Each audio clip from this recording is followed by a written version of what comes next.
दीनापुर नाम का खूबसूरत गांव एक छोटी सी नदी के किनारे था।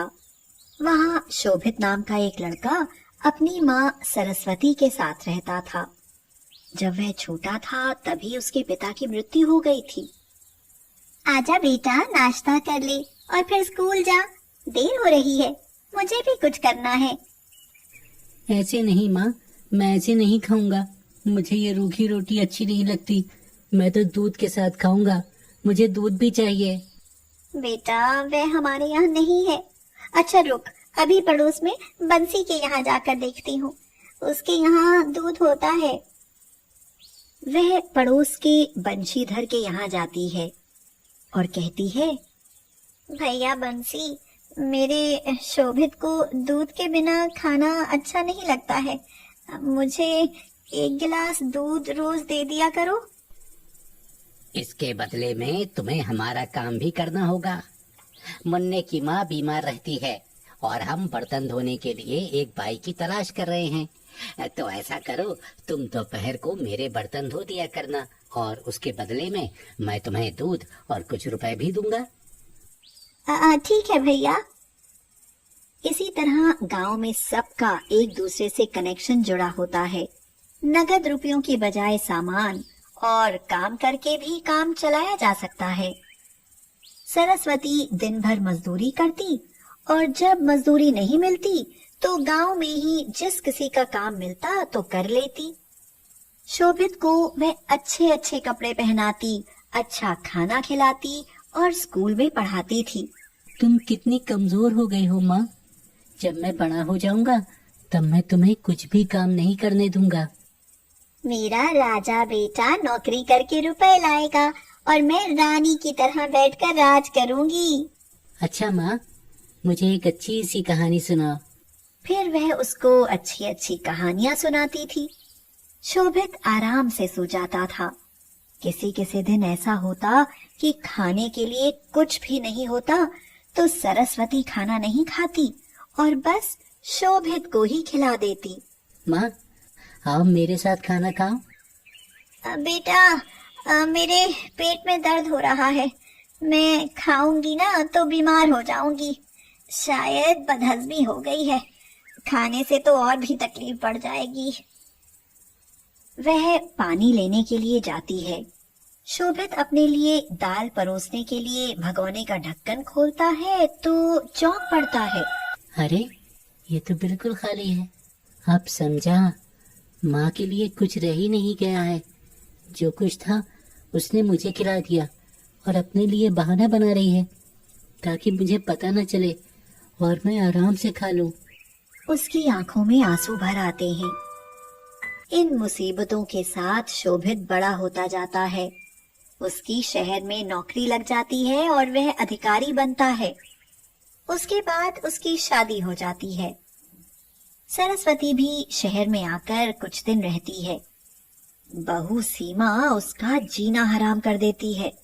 उस पर बहुत उल्टा सीधा आरोप लगाकर शोभित के कान भरती रहती है। मैं माँ जी को कितना समझाती रहती हूँ कि अच्छे कपड़े पहना करो, थोड़ा अच्छा रख रखाव रखा करो।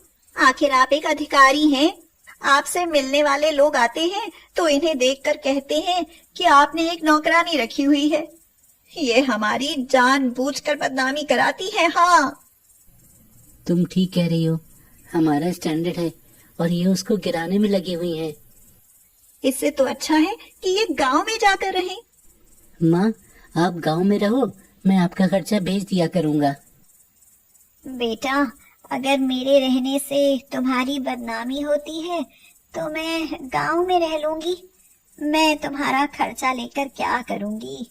जब तक मेरे हाथ पैर चलते हैं मैं कमा लिया करूंगी। सरस्वती चली जाती है।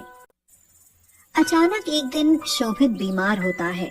वह अपना चेकअप कराता है तो उसके पैरों के नीचे से जमीन खिसक जाती है। सीमा, मेरे दोनों गुर्दे खराब हैं। अब मेरी जिंदगी का अंत समय आ गया है। डॉक्टर ने कहा है अगर तुरंत गुर्दा नहीं बदला गया तो मेरी मौत भी हो सकती है।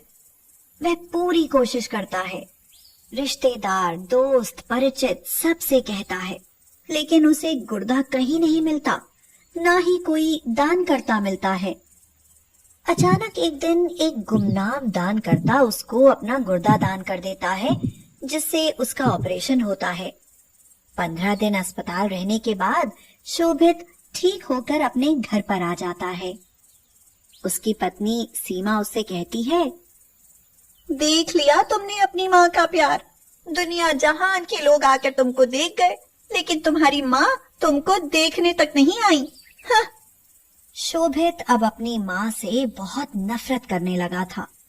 वह उसको कभी गांव में देखने नहीं जाता था। एक दिन गांव से उसके पड़ोसी बंशीधर का फोन आया। हेलो शोभित, तुम्हारे घर से बदबू आ रही है। मकान बंद है, यहाँ आकर देखो। शोभित जब वहां जाता है तो देखता है कि बंद मकान के भीतर उसकी माँ मरी पड़ी है। शायद उन्हें 5-6 दिन मरे हुए हो गए होंगे। वो बीमार हो गई थी। उसकी देखभाल करने वाला कोई नहीं था। वो स्वाभिमानी थी। वो किसी का एहसान नहीं लेना चाहती थी, क्योंकि उसके गांव के कुछ लोगों ने कहा था कि तुम इधर उधर मारी मारी फिरती हो। तुम्हारा जवान बेटा तुम्हारी मदद नहीं करता। जरूर तुम्ही में कोई कमी होगी। सामाजिक दबाव में माँ का क्रियाकर्म तो करना ही पड़ेगा, लेकिन मेरी इच्छा नहीं है। माँ का दाह संस्कार करके शोभित घर आता है तो पड़ोस के सभी लोग जमा होते हैं और वे शोभित को धिक्कारने लगते हैं। शोभित, हम तुम्हें ऐसा नहीं समझते थे। तुम्हारी खातिर चाची ने पूरी जिंदगी मजदूरी की और अपने शरीर का, खान पान का कभी कोई ध्यान नहीं रखा। तुम सब भूल गए। कौन इतना करता है? तुम्हारी पत्नी ने उन्हें शहर से लड़ झगड़ कर भगा दिया, और कोई माँ होती तो तुमको देखने तक नहीं जाती, लेकिन उन्होंने तो अपना गुर्दा तक तुम्हें दे दिया। यह बात सुनकर शोभित को जैसे करंट लगा। क्या मुझको गुर्दा देने वाली मेरी माँ थी? तभी तो वो तुमको देखने नहीं जा सकी। उसने डॉक्टर से कह दिया था कि शोभित को मत बताना कि गुर्दा मैं दे रही हूँ, नहीं तो शायद वो बेचारा मेरी कमजोर हालत को देखते हुए गुर्दा नहीं लेगा। लेकिन मैं चाहती हूँ कि मेरा बेटा ठीक ठाक रहे। मेरा क्या है, मैं तो मरने को ही बैठी हूँ। शोभित की आंखों से आंसू बहने लगे। अब वह बहुत पछता रहा था। हे भगवान, ये मैंने कैसा अनर्थ किया। जिस माँ ने अपना सुख नहीं देखा और मेरे लिए अपनी जिंदगी कुर्बान कर दी, उस माँ को मैं अंतिम समय में अपने पास भी नहीं रख सका। उसे याद आया जब वह बचपन में अपनी माँ से कहता था कि जब वह बड़ा हो जाएगा तो उसे कमा कर खिलाएगा। तो माँ कहती थी कि उसकी नौकरी लग जाएगी तो वो रानी बनकर राज करेगी। अब शोभित बहुत पछता रहा था। वह जोर जोर से रो रहा था। माँ, मैंने तुम्हारे साथ बहुत गलत किया।